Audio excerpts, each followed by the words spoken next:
বিশ্ব বাংলা 24 বিশ্বায়নে বাঙালিয়ানা।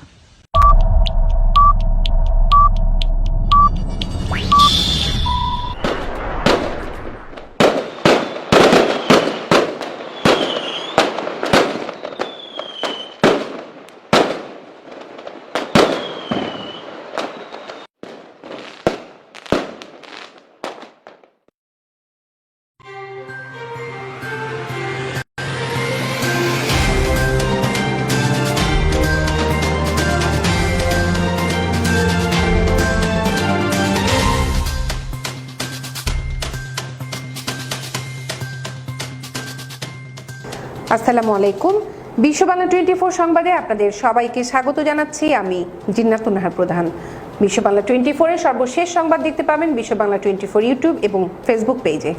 প্রথমেই জানিয়ে দিচ্ছি সংবাদ শিরোনামগুলো। করোনা ভাইরাসে দেশে মৃত্যু 4000 ছুঁই বাড়ছে সুস্থতার হার। মাস্ক পরলে 3 মাসে 70,000 মার্কিনীর জীবন বাঁচানো সম্ভব বলছে গবেষণা। স্বাস্থ্য সুরক্ষা বিধি বাধ্যতামূলক করার পরামর্শ। নির্বাচনের আগে ট্রাম্পকে ছেড়ে গেলেন বিশ্বস্ত উপদেষ্টা ক্যালিয়ান কনওয়ে। সন্তানদের সময় দিতে এই সিদ্ধান্ত তার। আরব গ্যাস পাইপলাইন বিস্ফোরণের পর বিদ্যুৎহীন সিরিয়া সন্ত্রাসী হামলা বলে সন্দেহ সরকারের। নিউজিল্যান্ডের ক্রাইস্টচার্চ হামলাকারীর বিরুদ্ধে রায় ঘোষণা শুরু। 3 মসজিদে হামলা চালাতে চেয়েছিল বন্দুকধারী, জানিয়েছেন প্রসিকিউটর। ফিলিপাইনে পরপর 2 দফা বিস্ফোরণ, 5 সেনাসহ নিহত 9। দাবানলে দাউ দাউ করে জ্বলছে ক্যালিফোর্নিয়া, শ্বাসজনিত সমস্যায় ভুগছেন বাসিন্দারা। এবং চ্যাম্পিয়ন্স লিগে পিএসজির হার মানতে না পেরে প্যারিসে সংঘর্ষ, গ্রেপ্তার প্রায় 1.5 শতাধিক।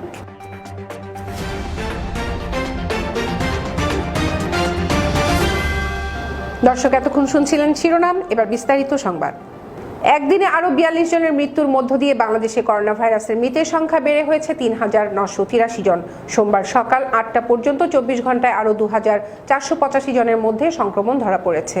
তাতে দেশে এ পর্যন্ত শনাক্ত রোগীর সংখ্যা দাঁড়িয়েছে 2,97,083 জনে।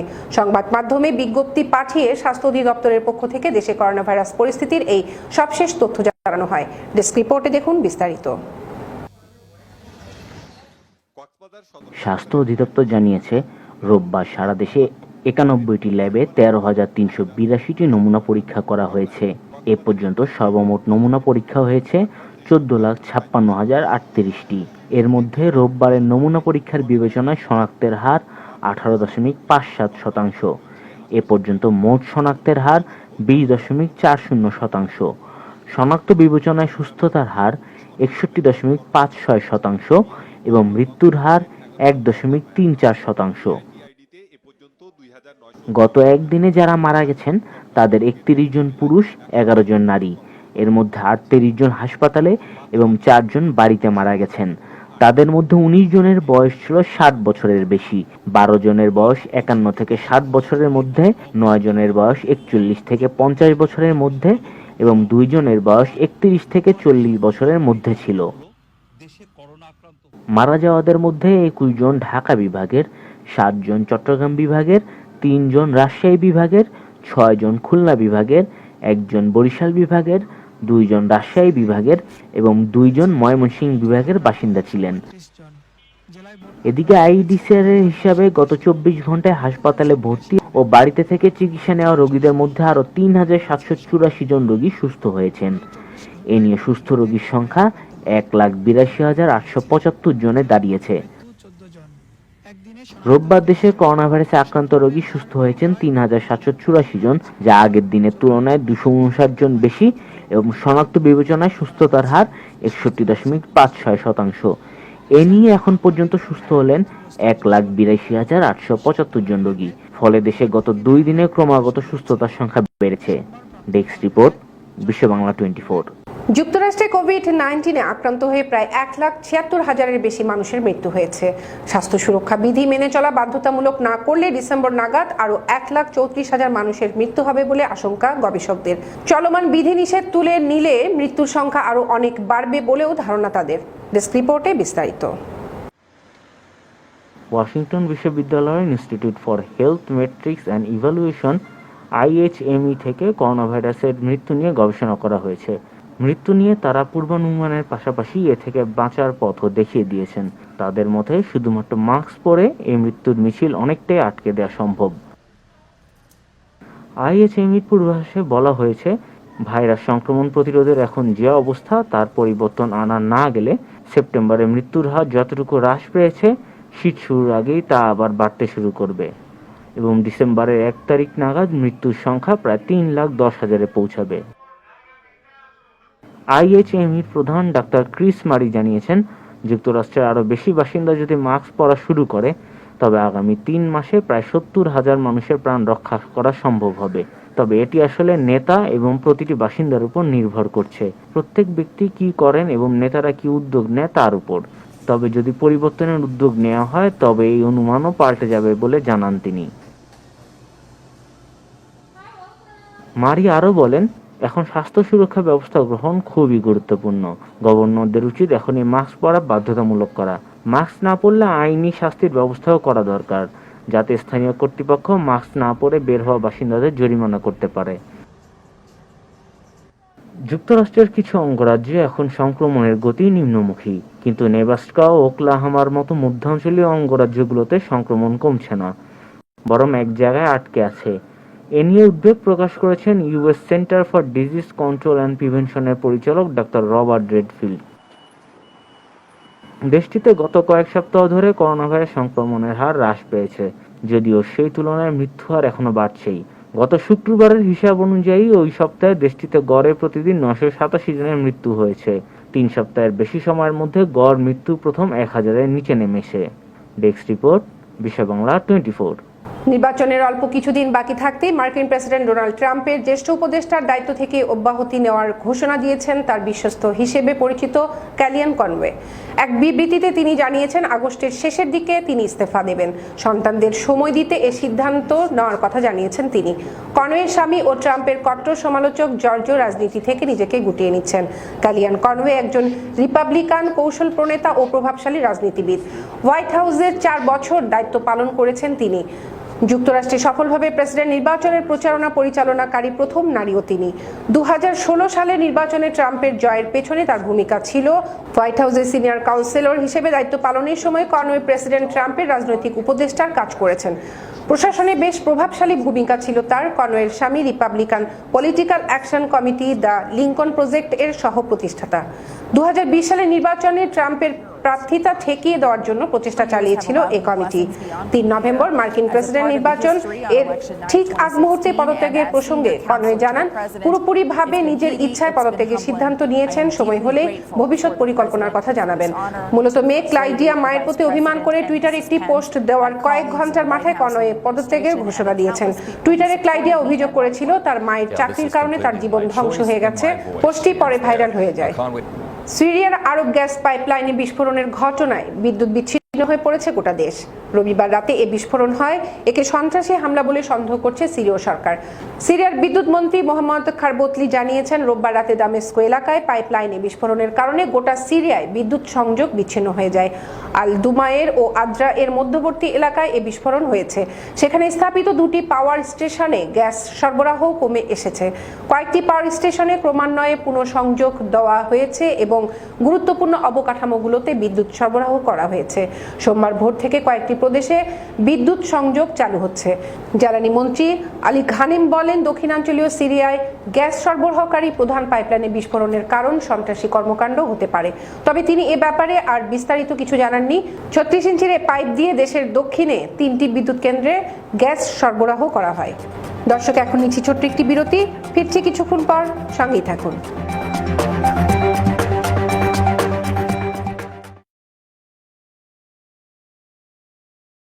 প্রতিটি মানুষের স্বপ্ন পূরণে সহায়তা করা নেক্সট ড্রিমের লক্ষ্য।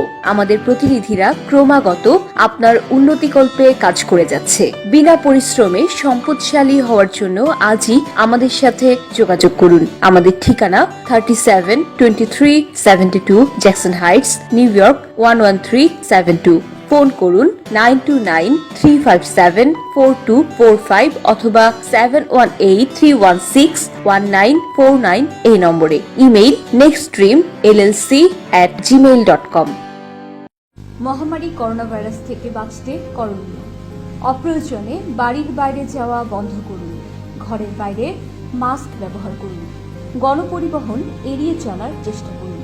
ঘরে ফিরে হ্যান্ড ওয়াশ দিয়ে ভালো করে হাত ধুয়ে নিন। বাইরে পরা কাপড় দ্রুত ধুয়ে ফেলুন। প্রচুর পরিমাণে ভিটামিন সি যুক্ত খাবার খান এবং পর্যাপ্ত পানি পান করুন। ফলমূল সহ যে কোনো শাকসবজি ভালো করে ধুয়ে নিন। ঘর এবং কাজের জায়গা নিয়মিত পরিষ্কার করুন। মন প্রফুল্ল রাখতে নিয়মিত শরীরচর্চা করুন। শিশুদের মানসিক স্বাস্থ্য ভালো রাখতে যে কোনো কাজে তাদের পাশে থেকে উৎসাহ দিন।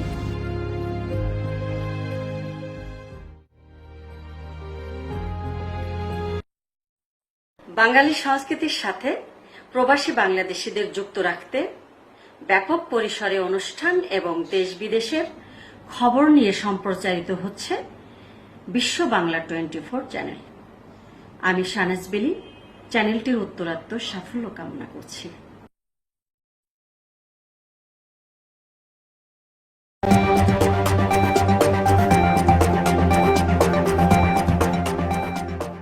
ফিরে এলাম বিরতির পর।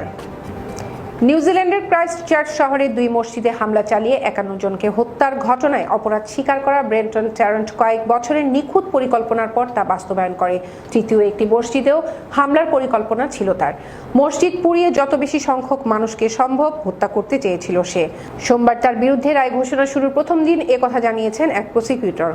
রাষ্ট্রপক্ষের আইনজীবী বার্নাবি হাউস আদালতকে জানান, হামলাকারী নিউজিল্যান্ডের মসজিদগুলোর বিষয়ে তথ্য সংগ্রহ করে মসজিদগুলোর নকশা, অবস্থান ও অন্যান্য বিস্তারিত নিয়ে অনুসন্ধান চালায়। সবচেয়ে বেশি লোক জড়ো হয় এমন এক সময়ে হামলা চালানোর লক্ষ্য নিয়ে এসব করেছিল সে। হামলার কয়েক মাস আগে ক্রাইস্ট চার্চে গিয়ে একটি ড্রোন উড়িয়ে সে তার প্রথম লক্ষ্য আল-নূর মসজিদ পর্যবেক্ষণ করে। আল-নূর মসজিদ ও লিনউড ইসলামিক সেন্টারের পাশাপাশি অ্যাশবার্টন মসজিদেও হামলার পরিকল্পনা ছিল তার। কোভিড-19 বিধিনিষেধের কারণে সোমবার আদালতে মূল কক্ষ প্রায় জনশূন্য ছিল। তবে ভিডিও লিঙ্কের মাধ্যমে দূর থেকে শুনানিতে উপস্থিত ছিলেন হামলা থেকে বেঁচে যাওয়া ব্যক্তি ও নিহতদের স্বজনরা।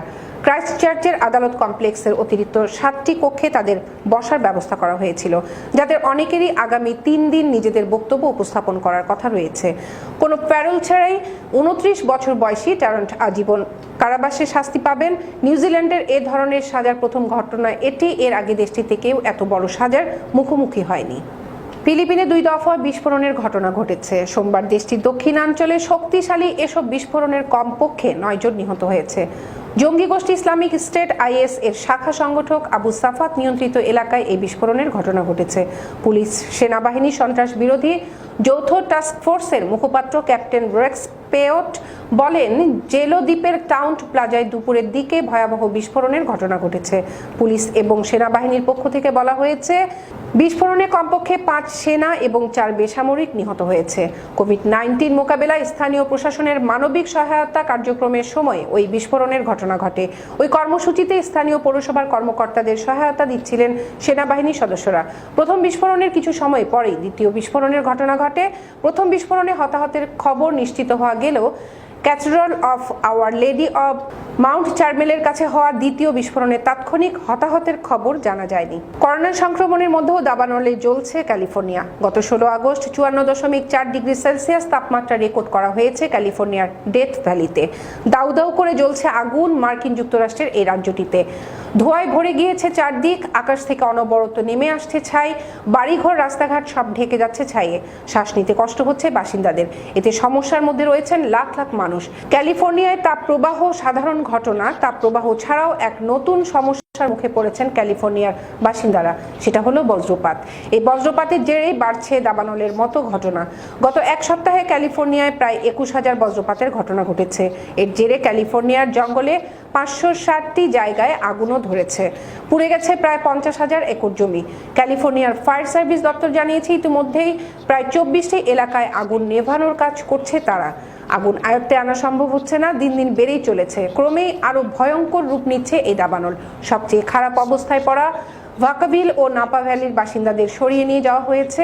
স্থানীয় প্রশাসনের পক্ষ থেকে বলা হয়েছে, দরকার না পড়লে যেন কেউ বাড়ির বাইরে বের না হন। শুধু তাই নয়, N95 মাস্ক ব্যবহার করার কথা বলা হচ্ছে বাসিন্দাদের, কারণ সেখানকার আকাশে ধূলিকণা ভেসে বেড়াচ্ছে। এবার খেলার খবর। পিএসজির প্রথম চ্যাম্পিয়ন্স লিগ ফাইনাল বলে কথা। ফাইনাল পর্তুগালের লিসবনে হলেও সম্ভাব্য বিশৃঙ্খলার আশঙ্কা ছিল ফ্রান্সে। ফরাসি ক্লাবটি যদি শিরোপা জিতেই যায় তাহলে উদযাপন হতে পারে বাঁধনহারা। করোনাকাল হওয়াতে সতর্কতামূলক পদক্ষেপ হিসেবে প্যারিসের প্রধান উৎসব কেন্দ্র পুলিশ মোতায়েন করা হয়েছিল। তাতেও অবশ্য অনাকাঙ্ক্ষিত ঘটনা এড়ানো যায়নি। হারের যন্ত্রণা মেনে নিতে না পেরে গাড়িতে অগ্নি সংযোগ সহ পুলিশের সঙ্গে সংঘর্ষে জড়িয়েছেন পিএসজির সমর্থকরা। পিএসজি স্টেডিয়াম পার্ক দু প্রিন্সেসে বড় পর্দায় খেলা দেখতে প্রায় 5,000 ভক্ত জড়ো হয়েছিলেন। তাদের সব আশায় জল ঢেলে 1-0 গোলে শিরোপাটি জিতে নিয়েছে বায়ার্ন মিউনিখ। উপস্থিত দর্শকেরা এমন হার মেনে নিতে পারেননি। মাঠে ধস্তাধস্তির পর প্যারিসের প্রধান উৎসব কেন্দ্র শাঁজেলিজেতে শেষ রাতে শুরু হয় সংঘর্ষ। অগ্নিসংযোগ করা হয় গাড়িতে, কোথাও কোথাও ভাঙচুর করা হয় দোকানপাট, অনেক বাড়ির জানালাও ভেঙে ফেলা হয় পাথর ছুঁড়ে। পুলিশ জানিয়েছে তাণ্ডব চালানোর অভিযোগে 148 জনকে গ্রেফতার করা হয়েছে। ফ্রান্সের স্বরাষ্ট্রমন্ত্রী জেরালড জার্মানিন জানিয়েছেন এই ঘটনায় 16 পুলিশ আহত হয়েছেন। হামলা চালানো হয়েছে 12টি দোকানে। রাতভর হামলায় ক্ষতিগ্রস্ত হয়েছে 15টির মতো গাড়ি। সংবাদ শেষ করার আগে আবারও জানিয়ে দিচ্ছি শিরোনামগুলো। করোনা ভাইরাসে দেশে মৃত্যু 4,000 ছুঁই বাড়ছে সুস্থতার হার। মাস্ক পরলে 3 মাসে 70,000 মার্কিনীর জীবন বাঁচানো সম্ভব বলছে গবেষণা। স্বাস্থ্য সুরক্ষা বিধি বাধ্যতামূলক করার পরামর্শ। নির্বাচনের আগে ট্রাম্পকে ছেড়ে গেলেন বিশ্বস্ত উপদেষ্টা ক্যালিয়ান কনওয়ে। সন্তানদের সময় দিতে এ সিদ্ধান্ত তার। আরব গ্যাস পাইপলাইন বিস্ফোরণের পর বিদ্যুৎহীন সিরিয়া সন্ত্রাসী হামলা বলে সন্দেহ সরকারের। নিউজিল্যান্ডের ক্রাইস্টচার্চ হামলাকারীর বিরুদ্ধে রায় ঘোষণা শুরু। 3 মসজিদে হামলা চালাতে চেয়েছিল বন্দুকধারী, জানিয়েছেন প্রসিকিউটর। ফিলিপাইনে পরপর 2 দফা বিস্ফোরণ, 5 সেনা সহ নিহত 9। দাবানলে দাউ দাউ করে জ্বলছে ক্যালিফোর্নিয়া, শ্বাসজনিত সমস্যায় ভুগছেন বাসিন্দারা। এবং চ্যাম্পিয়ন্স লিগে পিএসজির হার মানতে না পেরে প্যারিসে সংঘর্ষ, গ্রেফতার প্রায় 1.5 শতাধিক।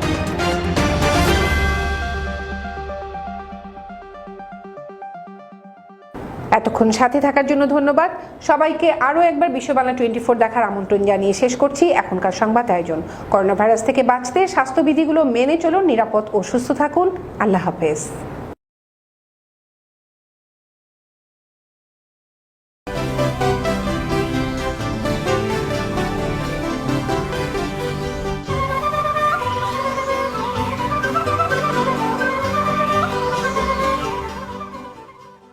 বিশ্ববাংলা 24 বিশ্বায়নে বাঙালিয়ানা।